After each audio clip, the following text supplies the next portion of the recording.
स्वागत करते हैं आज हम आपका अपने YouTube चैनल में, जिसका नाम है global knowledge by Himanshu sir.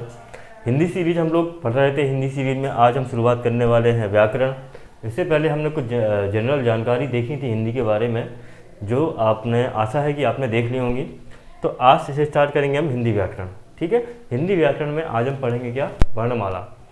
तो देखते हैं, सबसे पहले अपन व्याकरण की बात करते हैं। जो व्याकरण शब्द है, व्याकरण अपन हिंदी में पढ़ने वाले हैं। व्याकरण का जो अर्थ होता है, व्याकरण शब्द का जो अर्थ होता है वो क्या होता है आपका, उच्चारण इसका अर्थ होता है। क्या होता है, व्याकरण का जो अर्थ होता है इसका अर्थ क्या होता है आपका, उच्चारण होता है।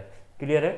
आगे देखते हैं, व्याकरण जो शब्द है, व्याकरण आपका अगर इसका विच्छेद करते हैं तो क्या बनता है, वी प्लस आ प्लस करण। क्या बनता है, वी प्लस आ प्लस करण बनता है। ठीक है, वी का आपका जो मतलब होता है क्या होता है, भिन्न होता है। आ का मतलब क्या होता है आपका, बने हुए।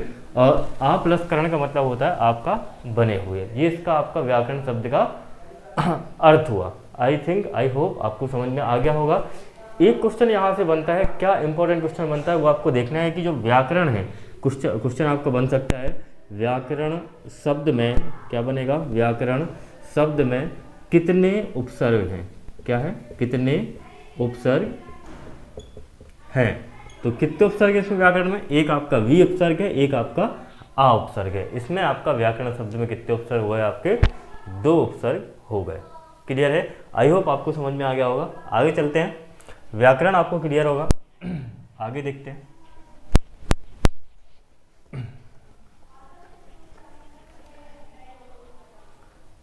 व्याकरण की सीरीज में, हिंदी की सीरीज में व्याकरण पढ़ा है। व्याकरण में अगला जो टॉपिक है आपका क्या है, वर्णमाला। क्या है टॉपिक आपका, वर्णमाला। ठीक है। अब वर्णमाला की परिभाषा सीधी सीधी आपकी क्या, वर्णों के, वर्ण की माला। क्या होता है, वर्ण की माला। हिंदी में वर्णमाला आपका बहुत ही इंपॉर्टेंट टॉपिक है। प्रत्येक एग्जाम में इससे एक ना एक सवाल आपका पूछा ही जाता है। ठीक है, तो इसमें आप देखेंगे वर्णमाला की जो परिभाषा है वो है, वर्णों के व्यवस्थित समूह को हम वर्णमाला कहते हैं। क्या बताया मैंने आपको, वर्णों के व्यवस्थित समूह को हम क्या बोलते हैं, आपका वर्णमाला बोलते हैं। क्लियर है कि नहीं।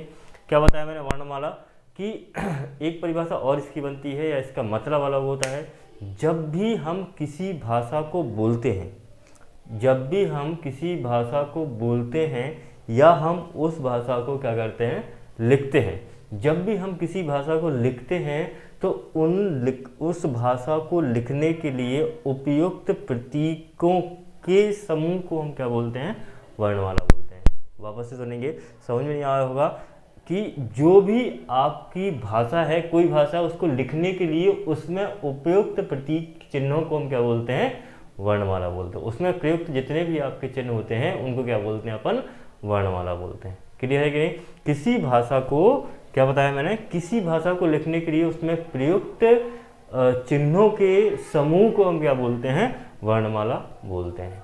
क्लियर होगी। या फिर सीधे सीधे आप ये याद रखें कि वर्णों के व्यवस्थित समूह को हम क्या बोलते हैं, वर्णमाला बोलते हैं। ठीक है। अब देखेंगे वर्णमाला में वर्णों की संख्या, ये भी काफी इंपॉर्टेंट है। वर्णों की संख्या, वर्णों की संख्या में देखेंगे संस्कृत में कितने वर्ण होते हैं।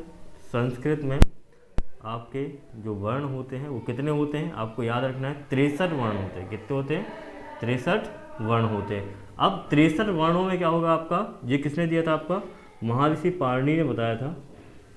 महर्षि पाणिनि ने बताया था कि संस्कृत में कितने वर्ण हैं आपके, 63 वर्ण हैं। बल्कि हिंदी की बात करते हैं, किसकी बात करते हैं, हिंदी में जो वर्णों की संख्या है, हिंदी में वर्णों की जो संख्या है वो आपको याद रखना है कि हिंदी में वर्णों की संख्या 2 के अनुसार होती है। क्या होती है, पहली आपकी होगी उच्चारण के आधार पर, उच्चारण के आधार पर जो संख्या है वर्णों की वित्ती आपकी 52 है। और लेखन के आधार पर हम देखेंगे, लेखन के आधार पर जो संख्या है वो कितनी है, जो वर्ण हैं आपके कितने हैं, आपके 56 है। क्लियर है। अभी आपको सिर्फ इतना ही याद रखना है कि वर्णों की संख्या आपका उच्चारण के आधार पर 52 है, बल्कि लेखन के आधार पर कितने हैं, ये 56 है। ठीक है, ये आगे चलते हैं अपन। इसमें कितनी है वर्णों की संख्या के आधार पर। ठीक है, दूसरा आपका लेखन के आधार पर। उच्चारण के आधार पर मैंने आपको अभी जस्ट बताया कि वर्णों की संख्या आपके 52 वर्ण है, और लेखन के आधार पर अभी मैंने आपको बताया 56 वर्ण है। ठीक है, उच्चारण के आधार पर जो वर्णों की संख्या है वो 52 है, और लेखन के आधार पर जो वर्णों की संख्या है वो आपकी 56 है। अब देखते हैं कैसे। जो वर्ण हैं आपके, पहला तो स्वर आएंगे, आ, ई, उ, ए, ऐ, उ, आओ, एक आपका दस। ये कितने हो गए आपके? आई थिंक 11 होंगे गिने। 3, 4, 5, 6, 7, 8, 9, 10, 11। अगला का, खा, गा, घा, अंगा, इसको का वर्ग बोलते हैं। 5 हो गए। चा, छा, जा, झा, ञ, इसको हम चा वर्ग बोलते हैं, ये भी 5 है। अगला टा, ठा, डा, ढा, फला, इसको हम टा वर्ग बोलते हैं, ये भी संख्या में 5 है। अगला देखते हैं ता, था, दा, धा, ना, इसको हम ता वर्ग बोलते हैं, ये भी 5 है। अगला आपका पा, फा, बा, भा, मा, ये हम पा वर्ग बोलते हैं इसको, ये भी 5 है। टोटल आपके कितने हो गए? 25। अब यहाँ से देखेंगे 25 प्लस 11। ठीक है, अगला हम लेखन के आधार पर बाद में देखते हैं, अभी हम देखेंगे उच्चारण के आधार पर। 25 ये हो गए, 11 ये हो गए। अब 4 ये हैं, या, रा, वा, ला। ठीक है, यहाँ 4 जोड़ देते हैं। 25, 11 प्लस 4, वापस आपके सा, हा, 4 ये हो गए। 4 आपके ये कितने हैं? 25 और 11, 36, 4, 40, 4, 44 हुए। लेकिन आपको कितने बताए हैं मैंने? उच्चारण के आधार पर आपके 52 है, लेकिन अभी अभी कितने हुए? 44 हुए हैं। नेक्स्ट देखते हैं नुक्ता। का, खा, गा, जा, ये आपके नुक्ता कहलाते हैं। क्या कहलाते हैं? तो हिंदी में वर्णमाला 52 होते हैं उच्चारण के आधार पर, और लेखन के आधार पर जो वर्णमाला में अक्षर वर्ण होते हैं वो कितने होते हैं आपके? 56 होते हैं। 52 की बात हमने करी, आ से लेके आओ तक ये 11, और रा भी आपका इसमें ऐड है, तो 11 ये हैं, 25 ये वर्ग हैं, और 4 ये हैं, 4 ये हैं, 6 ये हैं, और 2 ये हैं। तो टोटल कितने हो गए आपके? 52। अब बात करते हैं जो ये कहलाते हैं, ये इनको नुक्ता बोलते हैं। ये मुख्य आपके नुक्ता कितने होते हैं? 5 शब्द होते हैं, ये नुक्ता शब्द होते हैं 5, और कुल नुक्ता शब्द होते हैं वो कितने होते हैं आपके? 6 नुक्ता शब्द होते हैं। ठीक है, अब ये 2 शब्द हैं, इनको क्या बोलते हैं अपन? उत्सृप व्यंजन बोलते हैं। क्या बोलते हैं? उत्सृप व्यंजन। तो यहाँ पर आपके कितने हो जाते हैं? उच्चारण के आधार पर जो वर्णों की संख्या हो जाती है वो 52 हो जाती है, और लेखन के आधार पर जो वर्णों की संख्या हो जाती है कितनी होती है? 56। ये 52 तो सेम यही रहते हैं, 52 ये सेम रहते हैं, लेकिन 4 और ऐड हो जाते हैं। 4 कौन से हो जाते हैं? संयुक्त व्यंजन। कौन से? संयुक्त व्यंजन भी जाके इसमें आपके ऐड हो जाते हैं, जिससे लेखन के आधार पर जो वर्णों की संख्या बनती है वो आपकी कितनी बनती है? 56। अब संयुक्त व्यंजन क्या होते हैं मैं बाद में तो बताऊंगा, लेकिन अभी बता देता हूँ। एक आपका होता है छा, एक होता है आपका त्रा, एक होता है आपका ज्ञा, एक होता है आपका स्रा। तो ये आपके 4 संयुक्त व्यंजन ऐड होकर लेखन के आधार पर जो वर्णों की संख्या बनाते हैं वो कितनी बनाते हैं? आपके 56 वर्णों की संख्या बनाते हैं।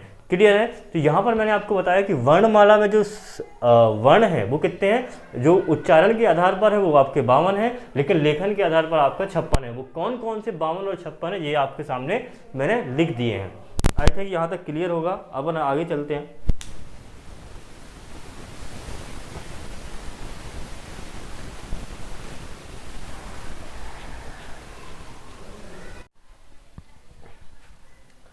जैसा कि हमने अब देखते हैं, मैंने बताया आपको भाषा की जो सबसे छोटी इकाई होती है, वो भाषा की सबसे छोटी इकाई क्या है आपकी, या तो वर्ण है आपकी, उसी को हम क्या बोलते हैं, ध्वनि। अगर हम बात करते हैं भाषा की सबसे छोटी मौखिक इकाई क्या है, तो भाषा की सबसे छोटी मौखिक इकाई जो है वो आपकी ध्वनि है। ठीक है। अब बात करते हैं भाषा की सबसे छोटी लिखित इकाई क्या है, तो वो आपकी वर्ण है। क्लियर है। आगे देखते हैं, जो वर्ण है आपका, वर्ण की परिभाषा यहां से बनती है जिसके खंड ना किए जा सके। क्या बताया मैंने, जिसके खंड ना किए जा सके वो क्या कहलाता है, आपका वर्ण होता है। जैसे हा में हलंत लगी है, वर्ण है। का में हलंत लगी है, वर्ण है। मां में हलंत लगी है, वर्ण है। अब इनके खंड अपन नहीं किए जा सकते। आगे देखते हैं, अक्षर क्या होता है आपका, अमात्रिक वर्ण ही आपका क्या कहलाता है, अक्षर कहलाता है। अमात्रिक वर्ण ही आपका क्या कहलाता है, अक्षर। कैसे, हा में हलंत लगी है, वर्ण हो गया, इसमें आ जोड़ देंगे तो हा, ये आपका क्या कहलाएगा, अक्षर। जैसे माँ में हलंत लगी है, प्लस में आ, ये वर्गीय हो जाएगा आपका माँ, ये क्या है आपका माँ, अक्षर हो गया।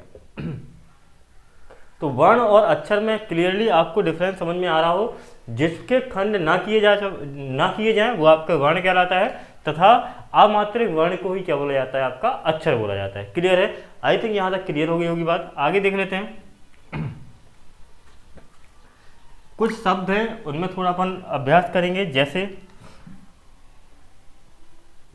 कागज, कागज आपका शब्द है, इसके खंड करते हैं का हलंत प्लस बड़ा आ प्लस गा हलंत प्लस छोटा आ प्लस जा हलंत प्लस में छोटा आ।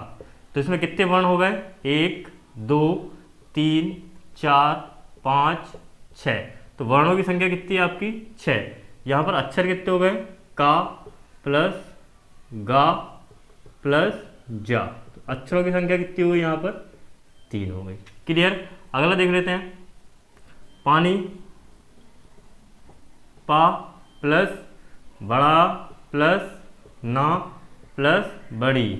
तो कितने वर्ण हो गए आपके, 4। अक्षर देख लेते हैं, पा प्लस में नी, तो कितने अक्षर हो जाएंगे, 2। तो इन उदाहरणों से शायद आपको क्लियर हो रहा होगा कि क्या आपका वर्ण होता है और क्या आपका अक्षर होता है। इंपॉर्टेंट यहाँ पर यह है कि भाषा की सबसे छोटी मौखिक इकाई ध्वनि है और लिखित इकाई आपकी वर्ण है। इस बात को आपको याद रखना है। आगे चलते हैं।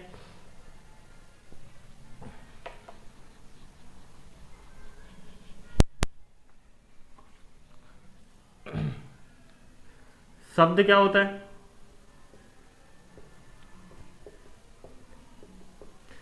हिंदी भाषा में शब्द क्या होता है, देखिए